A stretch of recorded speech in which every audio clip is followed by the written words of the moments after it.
Hey friends, my name is George Gianaris. I'm a chef of 35 years. This is my son Savas, who is a sophomore at Binghamton, and he is going to be leaving us to go back to school. And we were talking about how much he loves mac and cheese. Now you have a really awesome mac and cheese recipe. How'd you come up with it? Well, I was watching Diners, Drive-Ins, and Dives, Guy Fiere, and he went to this place. I don't really remember the name of it, but they were making a bacon jalapeno mac and cheese, and it looked great. So I decided to adopt the recipe kind of my own, and it's quick. It's a quick recipe. I love it, and it's really delicious. So I can't eat it because I can't have gluten, but I've tasted it. It's spectacular. So the goal today is for him to make his version. I'm gonna mimic it, make some subtle changes to it. His version is gonna be full wheat pasta. My version is gonna be completely gluten-free. And we're gonna come up with 2 amazing mac and cheese recipes for you today.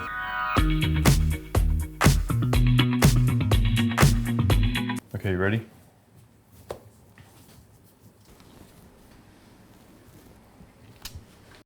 So I'm gonna let you take the lead. Whatever you do, I'm gonna mimic here. What's the first step? All right, so I think the first thing we should do is start by cooking the bacon. Okay, let's do that. We got nitrate-free bacon, it's right over there. So how many slices of bacon do you use?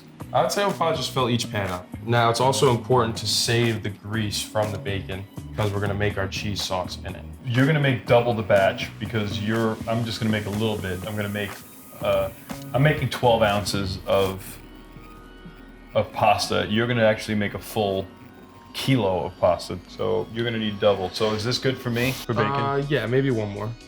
Can't go wrong with too much bacon. All the bacon's gonna end up together anyway. We just gotta get it cooked off. Now you told me in advance what cheeses to get. So I purchased Gruyere and cheddar, an Irish sharp cheddar. Apparently you purchased all the Gruyere on the planet. We're gonna make the cheese sauce, but there's a little too much grease in our pans. Basically what you want is like a thin coating just for the flavor, not for the fat. So we need to drain some of this out.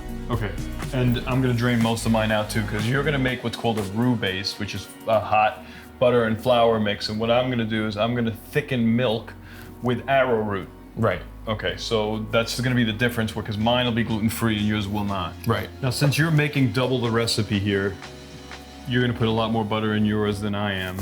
And you're putting basically a quarter stick of butter in there, right? About 4 ounces? Yeah, maybe a little more. It's really nice when you could put a quarter stick of butter in your macaroni and cheese and never have to worry about gaining weight. Nice. You wanna bring your temperature down to a little bit lower because we don't wanna burn the butter. We just want it to melt. So in mine, I basically just used a tablespoon. Okay. Because I'm gonna do something a little different. I'm actually gonna add mayonnaise to my mac and cheese. Interesting. So once your butter gets melted, we're gonna start adding some flour and a little bit at a time and just whisking it because we wanna make a light roux, not a dark roux. Looks like a third of a cup of flour. Yep, I'd say around there. And then it's gonna get clumpy. Don't be alarmed. It's okay. So you're gonna add cold milk to that? Yes. Usually when you make a roux, if you're gonna add a cold product directly to hot, that has to be much hotter than it would be if you were to add hot milk to it. Right. So you're gonna add a little bit at a time because if you put in too much milk, you're gonna destroy it. I'm actually gonna add a little more flour too because I want it to thicken up a little bit more. Okay, so it looks like you put about a little less than half a cup of flour to a half a pound of butter. Yeah, half. No, a quarter pound. Quarter pound. Now we're gonna let that come to a boil while we cut our cheese, or a simmer while we cut our cheese. I'm gonna start cooking off my milk, and I'm gonna make extra. Okay. You don't have to use all the sauce, but I don't want it to be dry either. Right. So to mine here, I'm just gonna basically add about, looks like 2 cups of milk. No, Okay. I'm gonna put the full recipe online, so don't worry about the details. If you want the exact recipe, it'll be on the website. You're gonna use that much cheese, huh?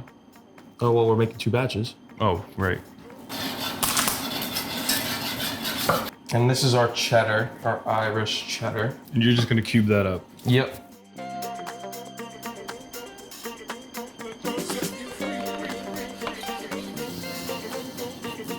Okay, so what I'm gonna do is I'm gonna add to this, I'm gonna add about 2 tablespoons of arrowroot.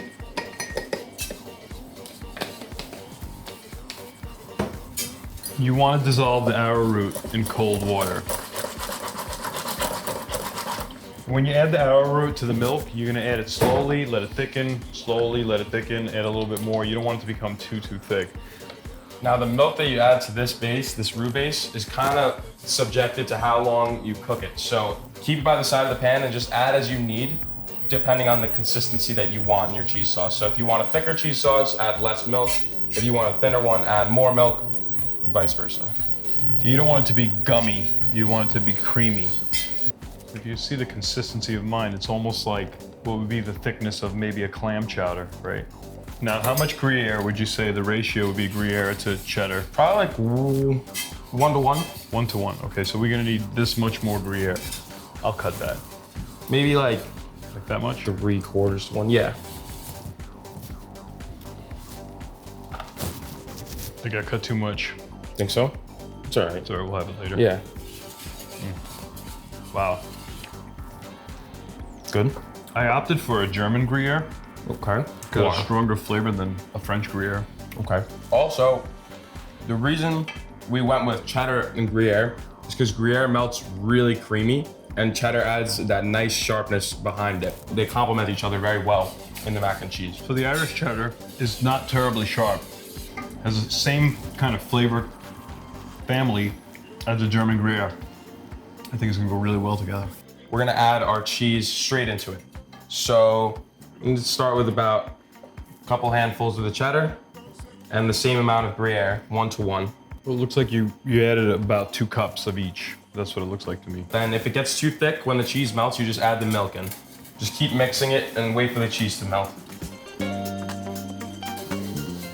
Looks like I added to mine a total of about 3 cups.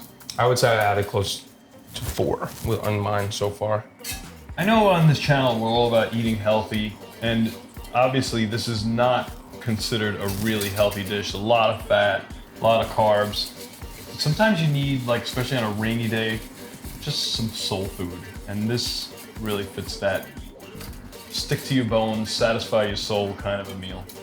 So I added about a tablespoon of butter to mine, about 2 cups of milk, 1.5 cups of milk, 3 cups of cheese total, equal parts, 1.5 cups of Gruyere, 1.5 cups of cheddar. I added 4 ounces of butter, around a 1/2 cup. And then I added around, I'd say close to like a 1/2 cup of flour, maybe a third of a cup of flour. And then I added about 3.5 to 4 cups of cheese and probably, at this point, 3 cups of milk. Well, mine is looking really, really good right now. Mine's just about getting there.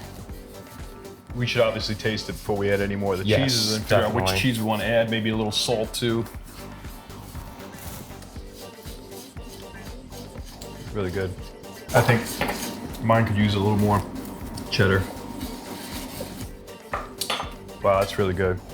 Yeah? I'm gonna add about a 1/2 teaspoon of sea salt, Celtic sea salt to mine. This Damn, Celtic sea taste- salt's just not as salty.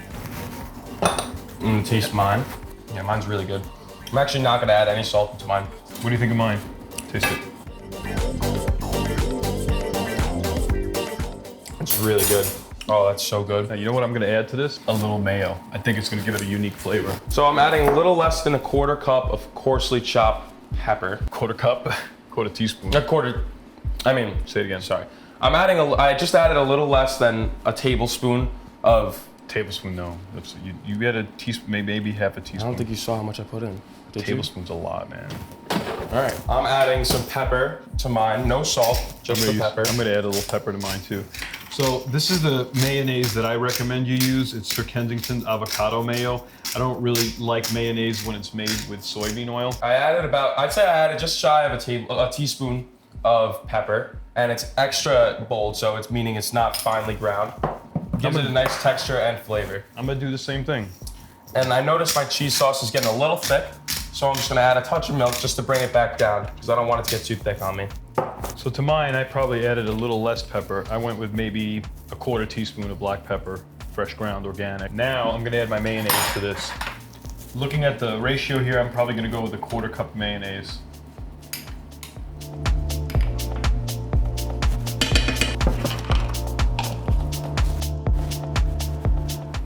Oh man, I can smell it. This is amazing right now.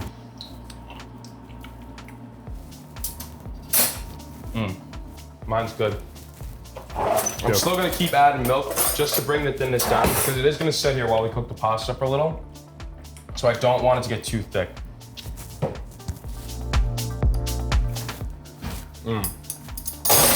Super creamy. I'm gonna add cayenne here, just a little bit, because cayenne can really ruin a dish and take over all the spice, and that's not what we're trying to do here, because we are gonna add jalapenos in a little bit too. So just a little dusting of cayenne, just so you can taste it a little bit, but not overpowering. And just mix that right in. Okay, I'll do the same. You don't even really notice it until you do, and it just kind of levels out the playing field. So I'm gonna cut up this jalapeno. You want me to get rid of the seeds though, right? Yeah, definitely. Okay. So, Seeds can be a little too spicy sometimes. So we'll slice it down the middle and then take the seeds out. I'll wash them out. And while he's doing that, I'm gonna just run over to our boiling water and I'm gonna put heavy salt and olive oil in each one before we put our pasta in to boil. Now, how much salt would you say you wanna add?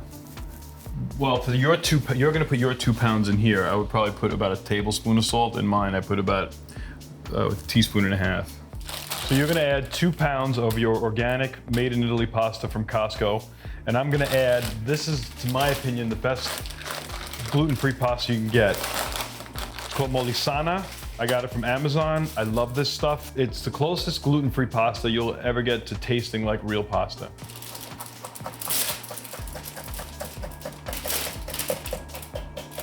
So I think in mine, I'm gonna add about a teaspoon. And I think in mine, I'll probably add around 2. It's subjective to how much spice you can take too, guys, or enjoy. I personally like a lot.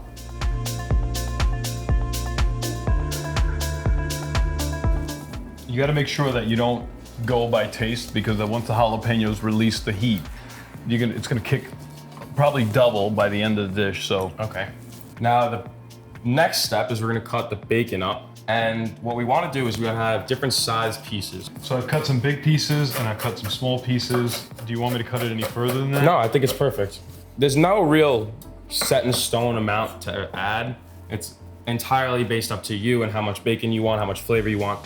Bacon can consume the flavor pretty quick though, so you have to be careful and definitely taste as you go.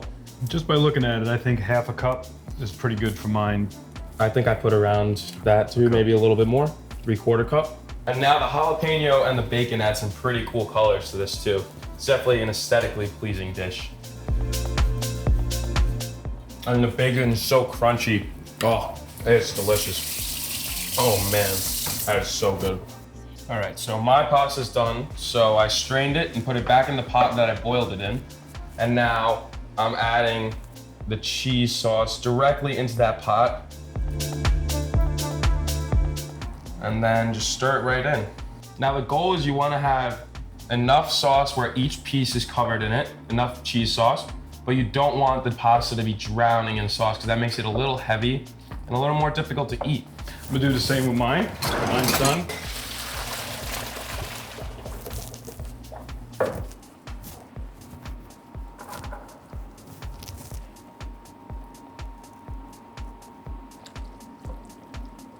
That looks sick. Cheers. Cheers. Don't touch it, I got gluten allergy. Wow. That's sick. That's totally delicious. This is the best mac and cheese I've ever had. Aren't you glad you're moving off campus? Oh yeah. You'll be able to make this all the time, pretty easy too. I know. If you feel like your pasta didn't have enough cheese in it, you could add later on. Now we're gonna plate this and finish it off.